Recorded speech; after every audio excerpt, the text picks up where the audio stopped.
Matius pasal 16. Kemudian datanglah orang-orang Farisi dan Saduki hendak mencobai Yesus. Mereka meminta supaya ia memperlihatkan suatu tanda dari surga kepada mereka.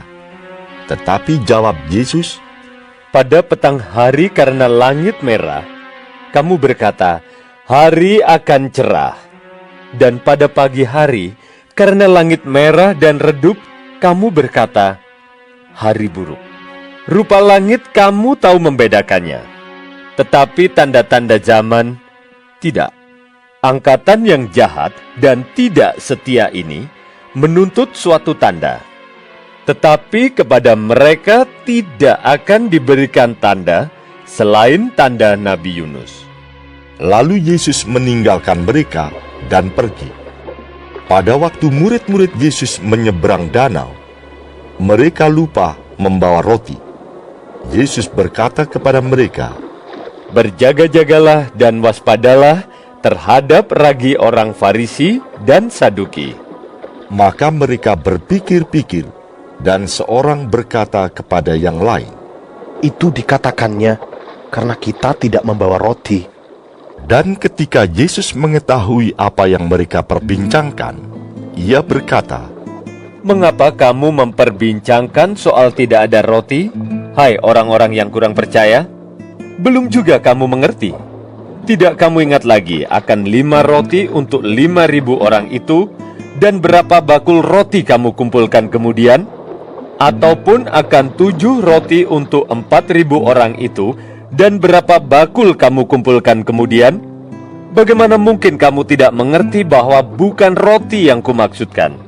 Aku berkata kepadamu, waspadalah terhadap ragi orang Farisi dan Saduki." Ketika itu, barulah mereka mengerti bahwa bukan maksudnya supaya mereka waspada terhadap ragi roti, melainkan terhadap ajaran orang Farisi dan Saduki. Setelah Yesus tiba di daerah Kaisaria Filipi, ia bertanya kepada murid-muridnya, Kata orang, "Siapakah anak manusia itu?" jawab mereka, Ada yang mengatakan Yohanes Pembaptis. Ada juga yang mengatakan Elia. Dan ada pula yang mengatakan Yeremia atau salah seorang dari para nabi. Lalu Yesus bertanya kepada mereka, Tetapi apa katamu? Siapakah aku ini? maka jawab Simon Petrus, Engkau adalah Mesias, Anak Allah yang hidup. kata Yesus kepadanya, Berbahagialah engkau Simon bin Yunus. Sebab bukan manusia yang menyatakan itu kepadamu, melainkan Bapa-Ku yang di sorga. Dan aku pun berkata kepadamu, engkau adalah Petrus, dan di atas batu karang ini, aku akan mendirikan jemaatku, dan alam maut tidak akan menguasainya.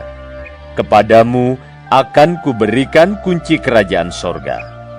Apa yang kau ikat di dunia ini, akan terikat di sorga, dan apa yang kau lepaskan di dunia ini akan terlepas di sorga. Lalu Yesus melarang murid-muridnya supaya jangan memberitahukan kepada siapapun bahwa ia Mesias. Sejak waktu itu, Yesus mulai menyatakan kepada murid-muridnya bahwa ia harus pergi ke Yerusalem dan menanggung banyak penderitaan dari pihak tua-tua, imam-imam kepala, dan ahli-ahli Taurat, lalu dibunuh dan dibangkitkan pada hari ketiga. Tetapi Petrus menarik Yesus ke samping dan menegur dia, katanya, Tuhan, kiranya Allah menjauhkan hal itu. Hal itu sekali-kali takkan menimpa engkau. Maka Yesus berpaling dan berkata kepada Petrus, Enyahlah iblis, engkau suatu batu sandungan bagiku. Sebab engkau bukan memikirkan apa yang dipikirkan Allah, melainkan apa yang dipikirkan manusia. Lalu Yesus berkata kepada murid-muridnya, setiap orang yang mau mengikut aku, ia harus menyangkal dirinya, memikul salibnya, dan mengikut aku. Karena barang siapa mau menyelamatkan nyawanya, ia akan kehilangan nyawanya.